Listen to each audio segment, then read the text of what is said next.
3 people were killed in a shooting at a high school outside Detroit late this afternoon. I want to bring in NBC's Megan Fitzgerald, who is covering this for us. And Megan, I understand from officials on the scene as we are getting this briefing just in that the 3 people killed are believed to be students. Do I have that right?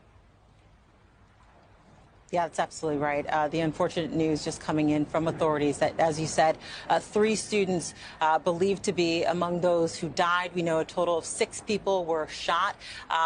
One of those individuals, we understand, is a teacher. This all happened just before 1 o'clock at Oxford High School. This is about 45 minutes north of Detroit when this shooter opened fire with a semi-automatic gun, according to law enforcement officials.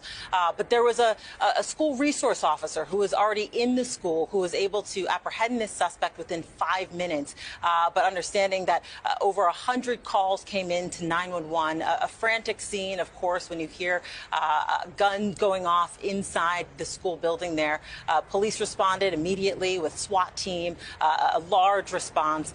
Buses, we understand, are now taking students home. But a horrifying scene unfolding inside Oxford High School, where we know that there is a suspect in custody right now. No one else that they're looking for, and the gun has been recovered. Do we know anything about the community or the area where this happened, Megan? Where specifically is it in Michigan? Right. So, yeah, it's a good question. And to give you some perspective here, it's about 45 minutes north. So it's in Oxford, the community of Oxford. So really just outside of the suburbs of Detroit. We know that this is a tight-knit community. In fact, I had an opportunity to speak with someone who's very familiar with this community and saying this is a close-knit community, of course, excited and getting ready, like many communities across the country, for the holidays. Hanukkah already underway. Christmas just around the corner. When a gunman opens fire inside a high school in the middle of the school day.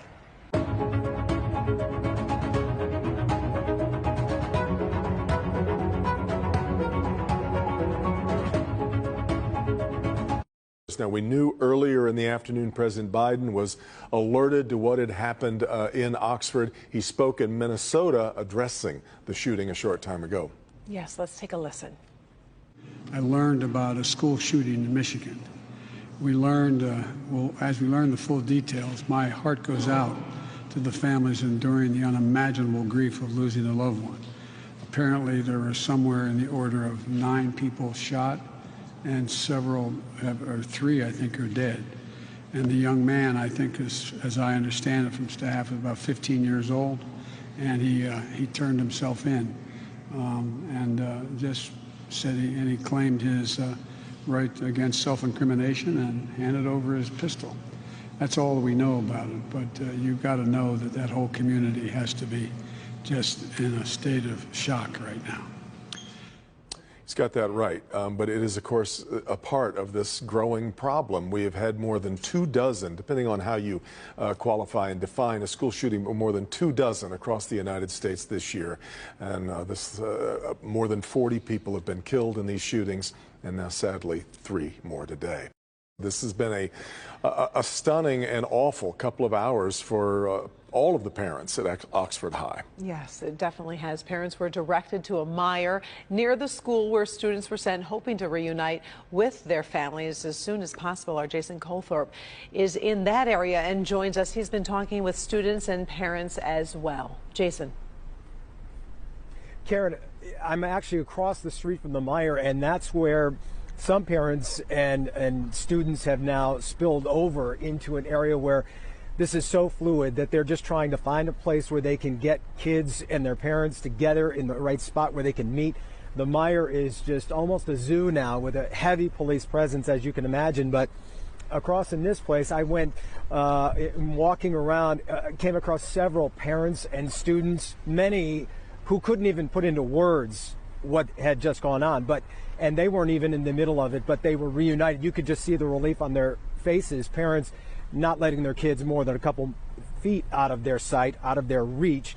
And as I spoke to more parents, some didn't have kids at school that day, but as Paula said, a very small community here, and everybody touches everyone here, so everyone knows everyone, and so people are on the scene trying to support each other. And you have other parents that I came across just in a state of disbelief. Also others waiting to hear about loved ones, not their children, but other kids they know very well, just waiting to hear. And then we also have in this situation parents who are talking about the motivation here. And we really need to stress that this is very preliminary, because I've been talking to Mike McCabe, the undersheriff, many times throughout this process, even after he updated everyone. And we're talking about that threat that we talked about a little while ago. That was a Snapchat, but what they're looking at came from a student who saw this. It was a picture he took of someone else's Snapchat, but it was enough for him to not want to go to school today. He stayed home. Some of his friends stayed home, because that, coupled with some things that have happened in recent days and weeks, even going back a month, that police have not confirmed, but they say they're looking into everything. Perceived threats where it was enough where students just didn't feel comfortable today. And we spoke with that mother and her son, who's a senior and did not go to school today. And here's what they had to say. But my son has a footage of them on social media saying what this person, whomever it was, what he said that he would do to these kids if they came to school, if he heard their voice, what he would do to them, that if you come to this school today, I'm going to kill you. First thing, when I got up, I put my shoes on, put my coat on, I told my mom, come on, let's go. I have a friend, he's more like my cousin, I think of him as my cousin, and I said he's in there, he's the only one that went to school, and I need to get up there to get him out of that school, because I don't want anything to happen to him. And he is okay? Yeah, he is fine, he's at home, he's a little bit scared, but he'll be okay. Yeah, they said when they got here to the school, deputies were everywhere, but some students who had been shot were coming out. He knew those students. It was just devastating to see them dealing with these injuries. His friend that he knew, his mother told me, I believe she said he was a member of the football team, but he ran all the way home before any of this and is safe. But again, the investigation now into exactly what were these threats. Are they connected to this 15-year-old sophomore who allegedly pulled the trigger today? The young man that police do have in custody. They don't know if that's the case yet. So we're working to learn more about that, as pretty much most parents who are looking for someone are being reunited with them as we speak. Karen? I know you've been talking to a lot of parents, Jason, and it is hard to report on this in terms of threats and rumors. We don't want to add to anything if we don't have it, quote, proven or verified. But it does feel like this is a constant thing. We have been hearing about this afternoon. Uneasiness, uncomfortable. Something may have happened a few weeks ago. Something might have happened last week. You know, the student you spoke with didn't feel like they were comfortable going to school. It just feels like there were a lot of at least red flags, something out there that had people worried.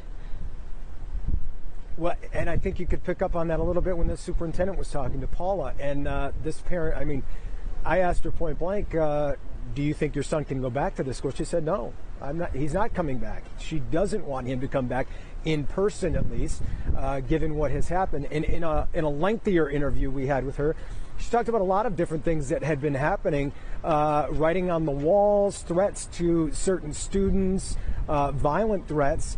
And in her mind and some students' minds, they hadn't been dealt with appropriately. But again, every school has issues like this, and we don't know the inner workings. We don't know if staff was dealing with this, but maybe students don't know what the action plan is yet. So it's unfair to maybe connect those dots, but it's certainly fair to say that some students were uneasy about things, and at least one parent does not want to send her student back here.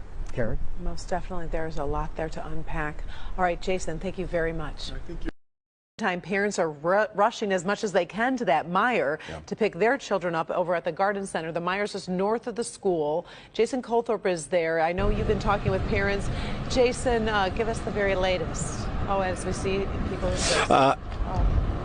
Yeah, this is actually Trayshawn and his mom, Robin Redding, who Trayshawn actually didn't go to school today. I haven't gotten a chance to talk to him. He was actually just briefing police on what is believed to be kind of the threat that was leading up to this. Trayshawn, just a second, I'm going to start with your mom.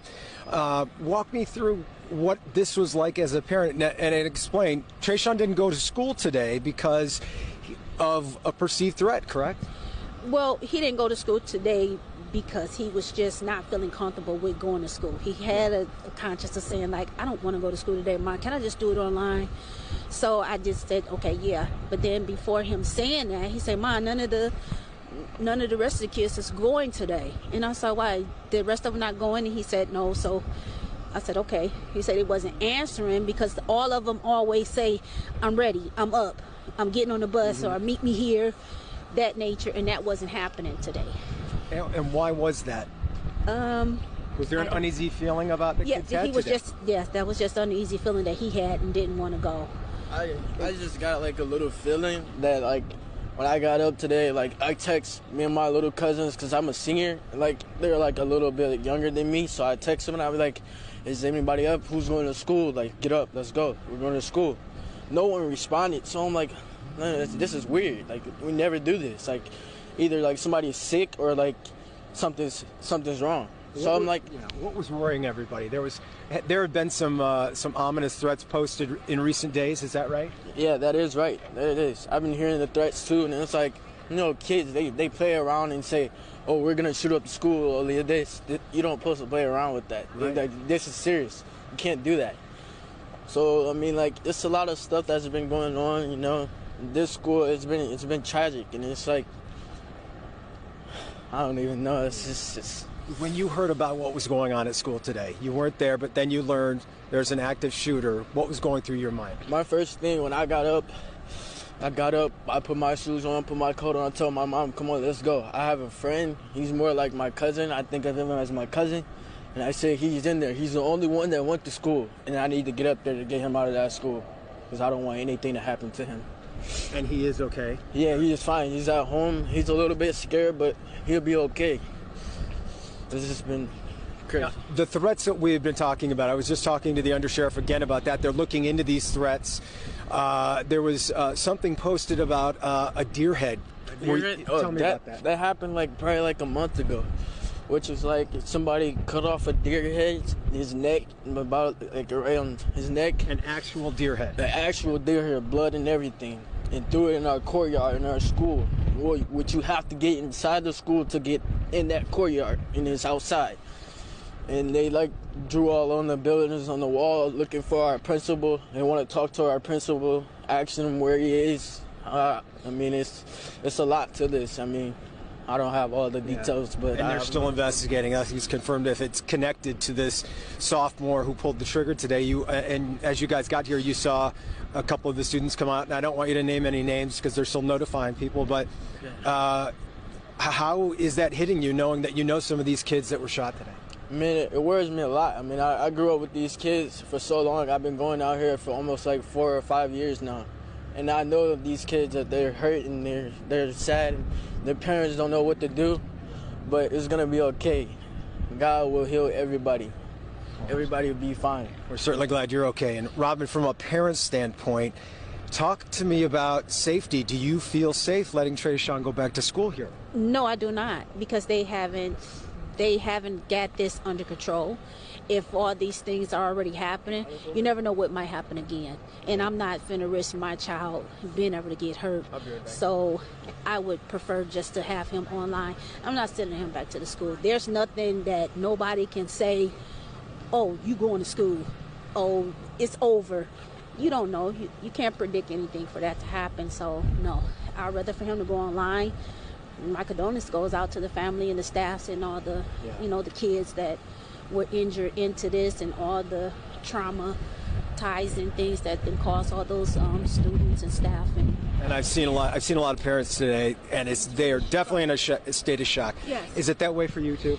Yes, it is. That's why I was up here like, I can't. I mean, if no one else is gonna let their voice be heard, then mine is gonna be heard. Yeah. You got to be able to get these kids under control.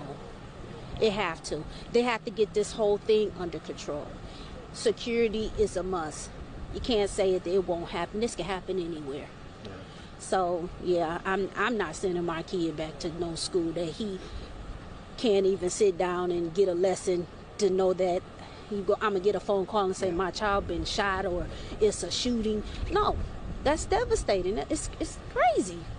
I can only imagine you must have been just thanking God that your son did not go to school. Yes, I was praying all the way, thanking God, a blessing. Hey, you gotta listen to your kids, and he was very firm of saying, I'm not going. Yeah. So. Robin, we're glad he's okay, and thank you both for talking to us. You're welcome. We appreciate it.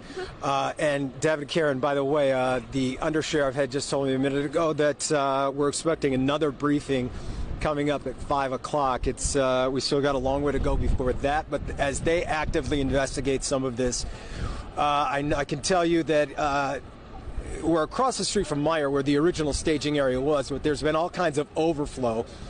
And families have come across here, and Homeland Security has reached out to a bike shop over here that just has a lot of property that, and they're able to house some kids there if they need to.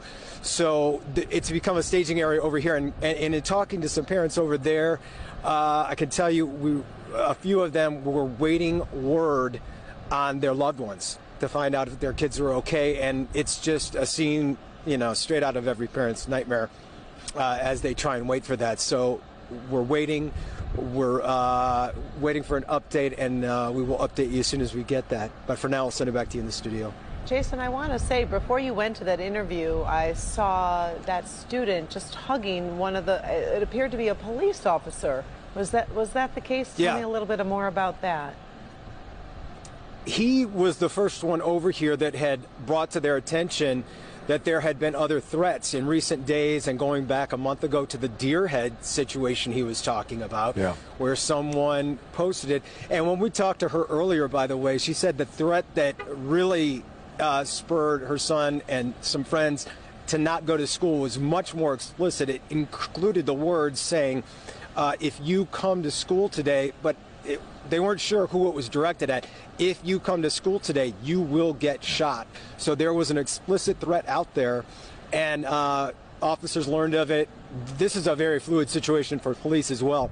And they brought him over to try and debrief him, and they were talking to him for a long time. And you can just, the connection, the emotion there, like you saw, Karen, once he got out of the vehicle, gave him a hug. I mean, it's a lot of hugs going around today. No doubt. Definitely needed, very much needed. We'll let you go continue to work this story and talk with some of the parents and some of the students, Jason, as we kind of decipher through all of. Well, to talk